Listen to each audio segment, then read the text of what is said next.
Hey, and welcome to Puzzlehead. This channel is all about engaging stories with clever twists, unexpected turns, and moments that will pull you in emotionally. So if you enjoy drama, surprises, and endings that truly hit, then you're in the right place. Subscribe and join us for stories full of secrets, intense moments, and satisfying outcomes. Now, don't forget to turn on notifications. The next puzzle is about to begin. The projector fan hummed like a dying wasp in the corner of what used to be my living room. 50 guests packed into Gloria's pristine McMansion, the one I'd built with my own hands 15 years ago, back when I thought marriage meant partnership instead of slow-motion execution. My 3 sons stood beside the projection screen like they were about to unveil the cure for cancer. Instead, they were about to perform surgery on whatever was left of my dignity. "Ladies and gentlemen," announced my oldest, David, his voice carrying that corporate smoothness he'd perfected since taking over my construction business. "We have a special presentation for Dad's 50th birthday." The lights dimmed. The screen flickered to life. And there she was, Gloria, my ex-wife of 2 years, sitting in what I recognized as her boyfriend Derek's leather chair, wearing that carnivory smile she reserved for demolition work. "Hello, everyone," her recorded voice purred through the speakers. "Since Robert can't seem to understand why our marriage failed, I thought his birthday would be the perfect time to educate him." My stomach dropped like a foundation with rotten supports. Around me, 50 faces turned toward the screen with the hungry anticipation of vultures spotting roadkill. "Let's start with how he failed as a husband," Gloria continued, her image now accompanied by a slideshow of our worst moments. There was the photo from our anniversary dinner where I'd fallen asleep at the table after working 18 hours straight. Another of me in paint-splattered clothes at David's graduation because I'd come straight from a job site. Robert never understood that a woman needs attention, affection, and passion. He gave me a paycheck and expected that to be enough. Well, it wasn't. He couldn't satisfy me emotionally, intellectually, or, she paused for dramatic effect, in any other way. The room erupted in nervous laughter. I felt my face burning, but I kept my expression neutral.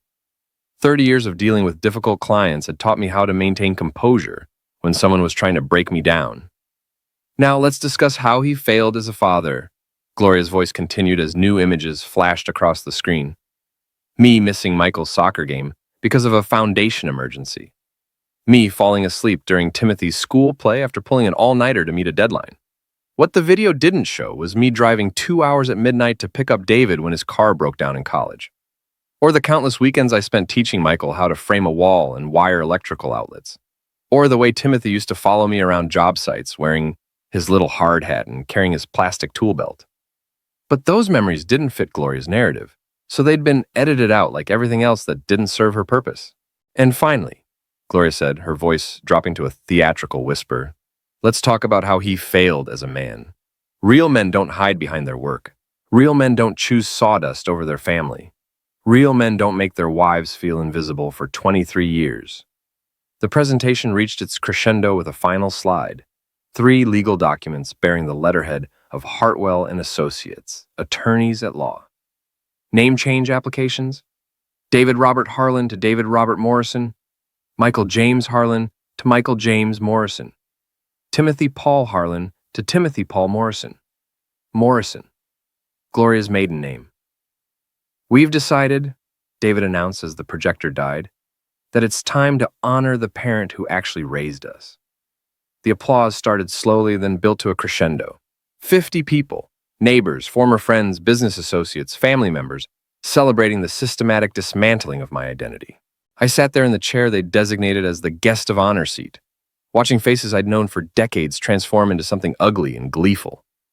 Mrs. Patterson from down the street, whose roof I'd repaired for free after the tornado, clapping. Jim Morrison, no relation to Gloria, just unfortunate timing, whose basement I'd waterproofed at cost, grinning. Even my own brother-in-law, whose deck I'd rebuilt last summer, was nodding along like this was the most reasonable thing he'd ever witnessed. "Any words, Dad?" Timothy asked, the youngest at 22, still young enough to look slightly uncomfortable with the whole spectacle. I stood slowly, feeling every one of my 50 years in my joints. The room fell silent, waiting for me to break down, to beg, to provide the final act of their entertainment. Instead, I looked around at each face, memorizing expressions, cataloging who had laughed loudest, who had applauded longest. Then I smiled. Not the broken smile of a defeated man, but something else entirely. "Thank you all for coming," I said, my voice steady and clear. "This has been very educational." I walked through the crowd toward the front door, my footsteps echoing on the hardwood floors I'd installed myself. No one spoke. No one moved. They'd expected tears, rage, pleading. My calm was apparently more unsettling than any breakdown would have been. The cool October air hit my face as I stepped outside. Behind me, I could hear the murmur of confused voices starting up again, people trying to process what had just happened. I climbed into my truck, a 10-year-old Ford F-150 that had never let me down, and turned the key. The engine caught immediately, reliable as always. I pulled out of the circular driveway, past the fountain I'd installed, past the landscaping I'd designed, past the life I'd built for people who had just voted me out of it. I drove for 3 hours straight until the gas light started blinking and my hand stopped shaking. The rest stop was nearly empty, just a few truckers grabbing coffee and a family with young kids stretching their legs. I parked in the far corner, away from the lights, and finally allowed myself to process what had happened. They'd humiliated me. Systematically, thoroughly, publicly. But as I sat there in the darkness, something occurred to me that made me smile for the first time all evening. They'd also made a very expensive mistake. I pulled out my phone and scrolled through the contacts until I found the number I needed. Richard Kellerman had been my attorney for 15 years, handling everything from business contracts to the divorce paperwork. More importantly, he was the one who'd helped me structure all the trusts and business arrangements that my family had just publicly rejected. "Rich, it's Robert Harlan. Sorry to call so late, but I need you to pull some files for me." "Robert? Jesus, it's almost midnight. What's wrong?" "Remember the trust documents we set up for the boys? The ones with the family loyalty clauses?" There was a pause. "The ones that require maintaining the family name and a respectful relationship with the grantor? Those trust documents. Those are the ones. I need you to review the exact language tomorrow morning. Specifically, the dissolution triggers." Another pause, longer this time. "Robert, what happened?" I told him about the presentation, about the name change applications, about 50 people laughing while my sons publicly disowned me. When I finished, there was silence on the other end of the line. Then Rich started laughing, not cruel laughter like I'd heard earlier, but the kind of professional appreciation one craftsman has for another's work. "Oh, Robert, they have no idea what they just did, do they?" "That's what I'm hoping you'll confirm. I'll have the files on my desk by 8 a.m. But from memory, those trust funds were very specifically structured. Your sons just triggered every dissolution clause we wrote." I hung up and leaned back in the driver's seat, feeling something I hadn't experienced in years: anticipation. For 3 decades, I'd been the reliable one, the provider, the man who fixed problems and asked for nothing in return. I'd built houses, businesses, and trust funds, always making sure everyone else was taken care of first. What my family had forgotten, or never bothered to learn, was that I hadn't just built their lives. I'd built them with specific blueprints, and I'd kept all the architectural plans. David's construction company existed because I'd transferred my business license, my client relationships, and my reputation to him when he graduated college. But the license was non-transferable without my consent. The clients had contracts with me personally, and the reputation could be revoked if the family name was abandoned. Michael's rental property empire was impressive on paper. 15 units generating steady income. What looked less impressive was that every property was purchased through trusts I'd established, with management agreements that required my signature and tenant leases that listed me as the primary contact. Timothy's lifestyle was funded entirely by distributions from an education trust I'd set up when he was born. The trust that very specifically stated benefits would continue as long as he maintained family relationships and honored the family name. They'd spent 30 years assuming my generosity came without strings attached. They were about to learn the difference between a gift and a loan. I started the truck and pulled back onto the highway. Instead of heading home to my small rental house, the one I'd moved to after Gloria got the mansion in the divorce, I drove toward town. There was a 24-hour diner near the interstate where truckers and shift workers grabbed coffee. I needed to think, and I'd always thought better around the sound of honest work being done. The diner was exactly what I expected. Worn Formica tables, coffee that could strip paint, and a waitress who'd seen enough of life to mind her own business. I ordered coffee and pie, pulled out a legal pad, and started making lists. First list, assets under my control. The numbers were bigger than I'd realized. 30 years of careful saving and strategic investing had created a foundation that supported not just my sons, but Gloria's lifestyle, Derek's business ventures, and an extended network of people who'd grown comfortable living off my work. Second list, legal obligations. This was shorter than I'd feared. The divorce settlement required alimony payments, but those were tied to specific conditions about respectful behavior and public conduct. Gloria's little presentation had probably violated at least 3 clauses. Third list, leverage points. This was the longest list of all. When you've built someone's entire life, you know exactly where the support beams are located, and you know exactly what happens when those beams are removed. By the time I finished my second cup of coffee, I had a plan. Not revenge exactly. That was too emotional, too messy. This was more like a controlled demolition. Precise, methodical, and absolutely devastating. I paid my check and drove home as the sun was coming up. My phone had been buzzing intermittently throughout the night, but I'd ignored it. Now, as I pulled into my driveway, I finally looked at the messages. 17 missed calls, 43 text messages. Most were from numbers I didn't recognize. Probably people from the party who'd gotten my contact information and wanted to share their thoughts about the presentation, but 3 messages caught my attention. David. Dad, we need to talk. Call me. Michael. The name change thing was Mom's idea. Don't do anything crazy. Timothy. I'm sorry, I didn't know she was going to say those things about you. I deleted all the messages without responding and headed inside. I had a busy day ahead of me and I needed to be sharp. After 30 years of building other people's dreams, it was time to start working on my own project. And this was going to be my masterpiece. Rich's office smelled like leather and old paper, the kind of place where serious business got handled by serious people. He had the trust documents spread across his mahogany desk like blueprints, his reading glasses perched on the end of his nose as he traced through the legal language with his finger. That's even better than I remembered, he said, looking up at me with something approaching admiration. You didn't just protect yourself, Robert. You created a self-destruct sequence. Walk me through it. The Family Loyalty Clause in Section 12 states that trust benefits continue contingent upon maintaining family unity, respectful relationships with the grantor, and preservation of family name and reputation. Your sons just violated all 3 conditions simultaneously. He flipped to another page. The business transfer agreements are even more specific. David's construction license was transferred conditionally, pending continued family relationship and professional conduct, reflecting positively on the Harlan name. Michael's property management authority requires maintenance of grantor relationship and family name. And Timothy's education trust dissolves immediately upon rejection of family name or public disrespect toward grantor. The kids' monthly distributions stopped the moment those name change papers were filed. I leaned back in the leather chair, processing the implications. How long do I have before they figure this out? Depends on how closely they pay attention to their accounts. David's business license renewal is due next month, so he'll discover that problem first. Michael's property management agreements require your signature for any major decisions, so he'll hit that wall as soon as he tries to evict someone or sign a new lease. Timothy's trust distributions happen on the 15th of each month, so he's got about a week before his credit cards start getting declined. And Gloria. Rich smiled, and it wasn't a pleasant expression.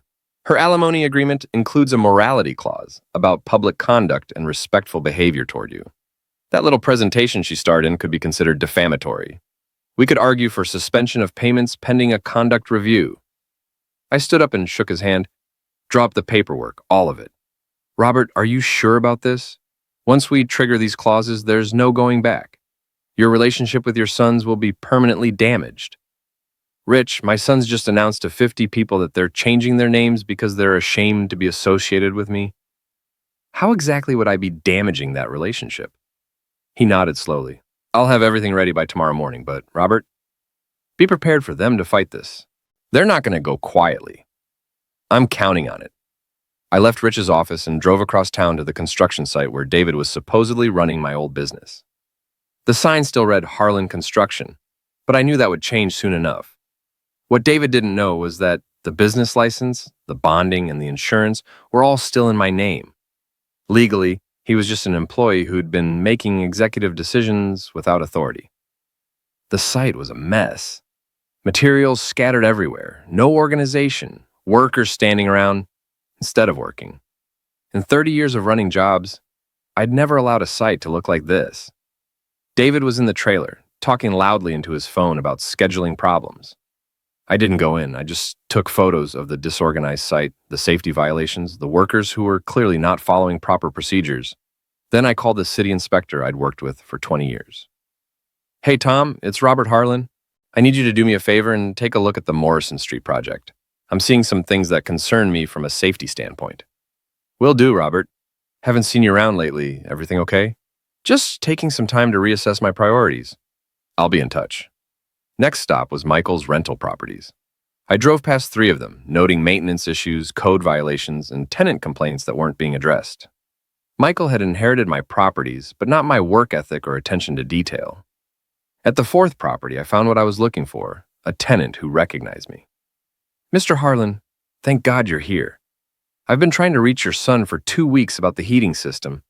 It's been making this horrible noise, and with winter coming, I'm worried it's going to break down completely." "Let me take a look, Mrs. Rodriguez." The heating system was indeed on its last legs, held together with duct tape and prayer. Michael should have replaced it months ago. Instead, he'd been collecting rent and ignoring maintenance, probably hoping the tenant would move out so he could raise the rent. "I'll have someone out here tomorrow to fix this properly," I told her. "And Mrs. Rodriguez, when the repair crew arrives, make sure they know to bill the work to Robert Harlan personally, not to the property management company." "Oh, thank you, Mr. Harlan. Your son said repairs weren't in the budget, but I've been paying rent on time for 3 years. I didn't think it was fair to freeze just because he doesn't want to spend money on maintenance." I spent the rest of the afternoon visiting Michael's other properties, documenting problems, talking to tenants, and making notes about lease violations and maintenance issues. By evening, I had enough ammunition to justify taking back direct management of every property in the portfolio. My phone had been buzzing all day, but I'd ignored it. Now, sitting in my truck outside Timothy's apartment complex, I finally looked at the messages. 26 new texts, most of them from my sons. The tone had shifted from apologetic to confused to angry as the day progressed.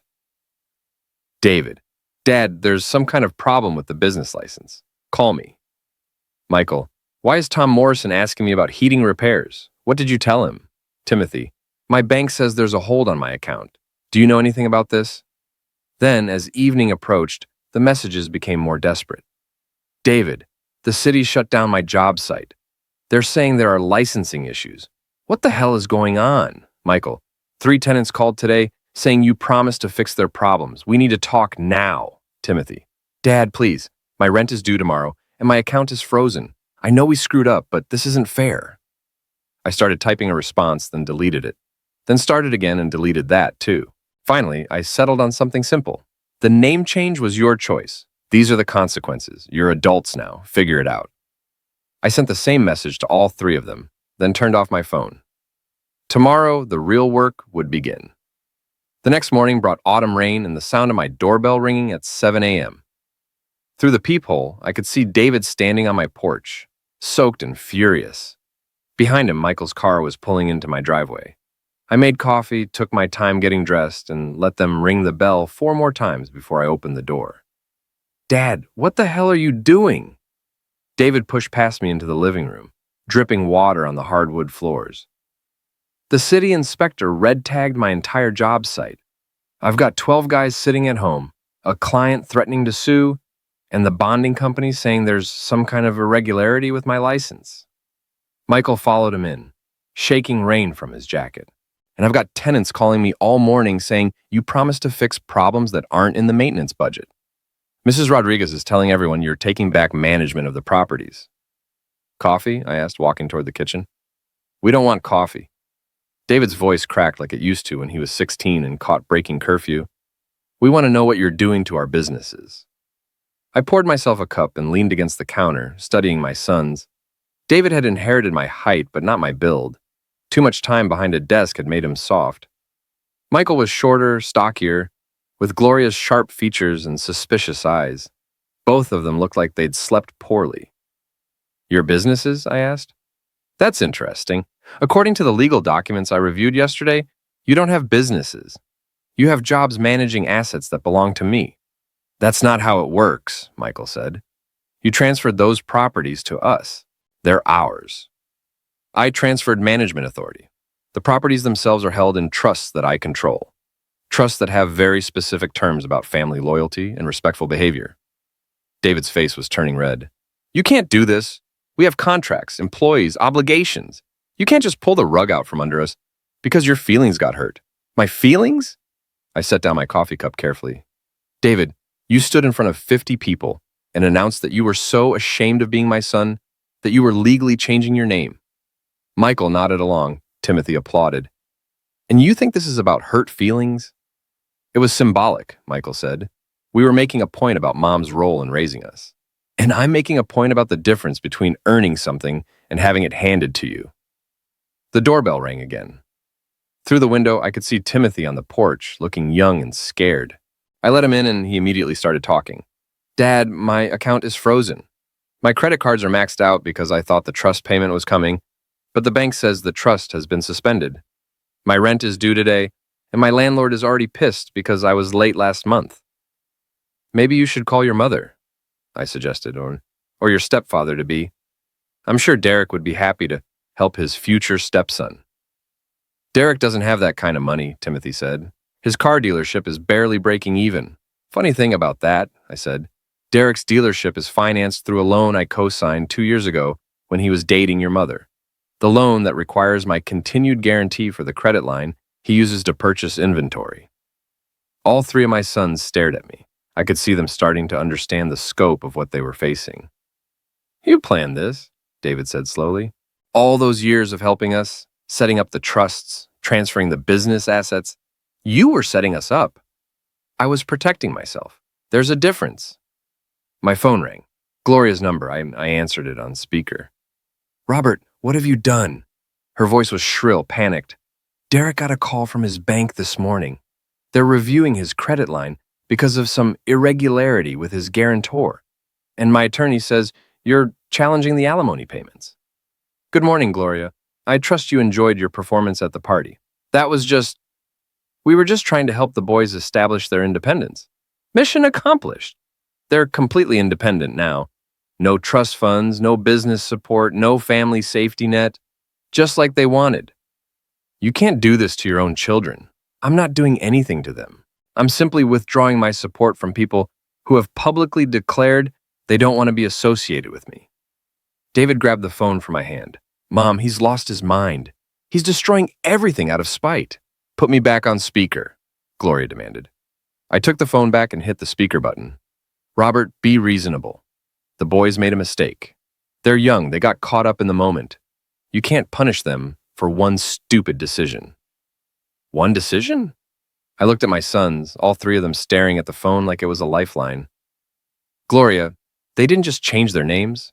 They produced a video presentation detailing every way I've failed as a husband, father, and man. They invited 50 people to laugh at my shortcomings. They applauded when you announced that I couldn't satisfy you in any way. Silence on the other end of the line. That wasn't supposed to be public, she said finally. I was angry about the divorce settlement. I said things I shouldn't have said. You recorded those things. You produced them. You had our sons present them to our friends and neighbors as entertainment. What do you want? David asked. Money, an apology? What will it take to fix this? I looked at my 3 sons, grown men who had never learned to stand on their own, who had spent their lives assuming my support would always be there, regardless of how they treated me. I want you to understand what it means to build something instead of inheriting it. I want you to learn the difference between earning respect and demanding it. And I want you to discover who you really are when you don't have my money to cushion your mistakes. How long? Michael asked quietly. How long what? How long do we have to prove ourselves before you will consider restoring the trusts? I finished my coffee and set the cup in the sink. That's the wrong question, Michael. The right question is, how long will it take you to build lives you can be proud of without my help? And what about us? Gloria's voice came through the phone speaker. What about my alimony? What about Derek's business? Derek's business will survive if it's actually profitable. If it's not, then maybe he should find a different line of work. As for your alimony, that depends on whether you can learn to speak about me with the respect required by our divorce agreement. I hung up the phone and looked at my sons. You should probably get going. You have a lot of work to do. They left without another word, huddling together on my porch like refugees from a disaster, which I suppose they were. I watched them drive away, then called Rich's office to make sure all the legal paperwork was filed properly. Then I called Tom Morrison, the city inspector, to thank him for his thorough review of the construction site. Finally, I called Mrs. Rodriguez to let her know the heating repair crew would arrive that afternoon. It was going to be a busy day. 3 weeks later, I was sitting in Murphy's Tavern, the kind of blue-collar bar where construction workers and mechanics went to complain about their bosses and drink beer that didn't cost $8 a bottle. I'd been coming here since I was 25, back when I was just another guy with a tool belt trying to make a living. Robert Harlan, you magnificent fool. I turned to see Frank Kowalski sliding onto the bar stool next to me. Frank ran the electrical contracting business that had worked with me on dozens of projects over the years. He was grinning like he'd just won the lottery. Frank, how's business? Better than ever, thanks to you. Got a call from David yesterday, begging me to finish the Morrison Street job. Seems his daddy pulled his business license and he can't legally operate as a contractor anymore. What did you tell him? Told him I was booked solid through Christmas. Funny thing is, I got 3 more calls today from contractors who used to work with Harlan Construction. Word's getting around that the company's in trouble, and nobody wants to risk their reputation on a job that might not get finished. Frank signaled the bartender for 2 beers. You know what the best part is? David's been telling everyone for months that he built that business himself, that you were just dead weight holding him back. Now he's finding out what it's like to operate without your reputation backing him up. How's he handling it? About as well as you'd expect. Heard he's been calling every contractor in the county, trying to find someone to let him work as a subcontractor. Problem is, nobody trusts him. If he'll screw over his own father, what's he going to do to a business partner? The beer arrived cold and honest. I took a long drink and felt some of the tension in my shoulders ease. For 3 weeks, I'd been waiting for the other shoe to drop, for my sons to find some legal loophole or family pressure point that would force me to restore their funding. Instead, they were discovering what I'd learned at 22. That building a life requires more than good intentions and family connections. What about Michael? I asked. The property management thing, that's falling apart even faster. Turns out, he's been neglecting maintenance on those rental properties for months, just collecting rent and hoping nothing would break. Now that you're not backing him up, the tenants are threatening to sue for habitability violations. Frank leaned closer, lowering his voice. Heard he tried to sell 3 of the properties to raise cash, but the title search showed they're held in trusts he doesn't control. Real estate agent told him he'd need your signature to transfer ownership. And Timothy? Kid's working at the hardware store on 5th Street. Started last week, stocking shelves and mixing paint. Manager says he's a good worker, shows up on time, doesn't complain. Maybe there's hope for that one. I felt something unexpected. Pride.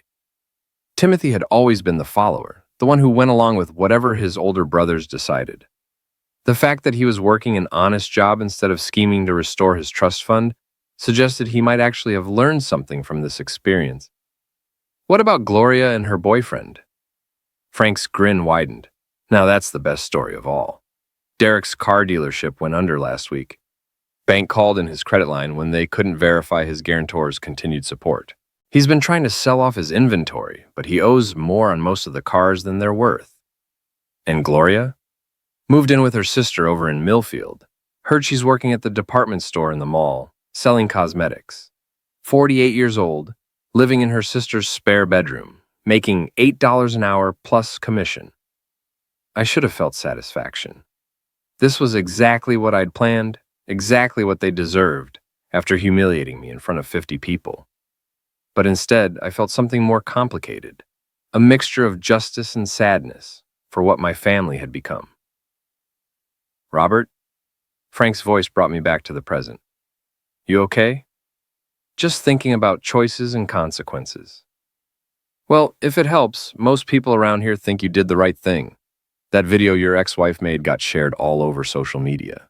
People remember all the charity work you've done, all the times you helped neighbors for free, all the jobs you created over the years. Nobody thinks you deserve that kind of treatment. The bar door opened, and I looked up to see a familiar figure walking in. Timothy, still wearing his hardware store uniform, looking around nervously until he spotted me. "Dad, can I talk to you?" Frank clapped me on the shoulder. "I'll leave you two alone. Good luck, Robert." Timothy slid onto Frank's vacated stool and ordered a Coke. He looked older somehow, like the past 3 weeks had aged him more than the previous 3 years.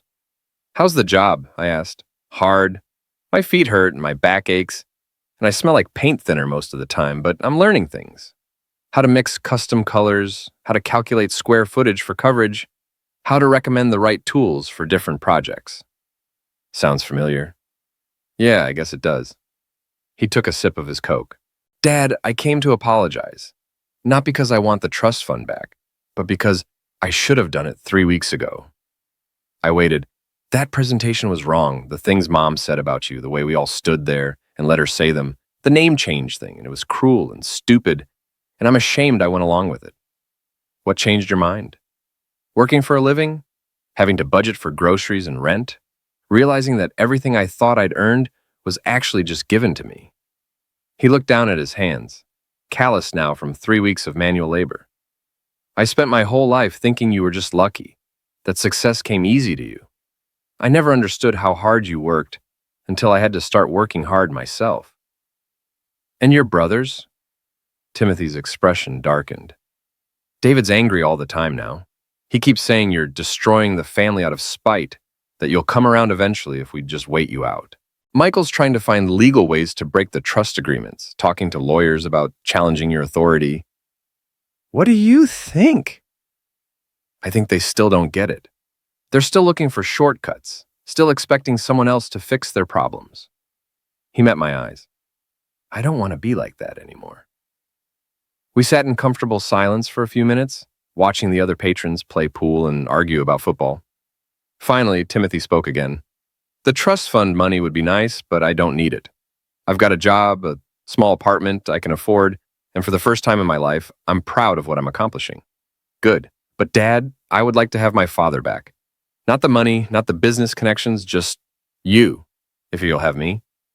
I looked at my youngest son, 22 years old, wearing a name tag and paint-stained clothes, asking for nothing but offering everything that mattered. "Timothy Paul Harlan?" He smiled. "Yes, sir. I never filed the name change paperwork. Turns out I was proud of being your son all along." I finished my beer and stood up. "Come on, son. Let me buy you dinner and you can tell me about this job of yours." As we walked toward the door, I realized that my plan had worked better than I'd hoped. I'd set out to teach my children about consequences, about the difference between earning and inheriting, about respect and responsibility. One of them had learned the lesson. That was enough.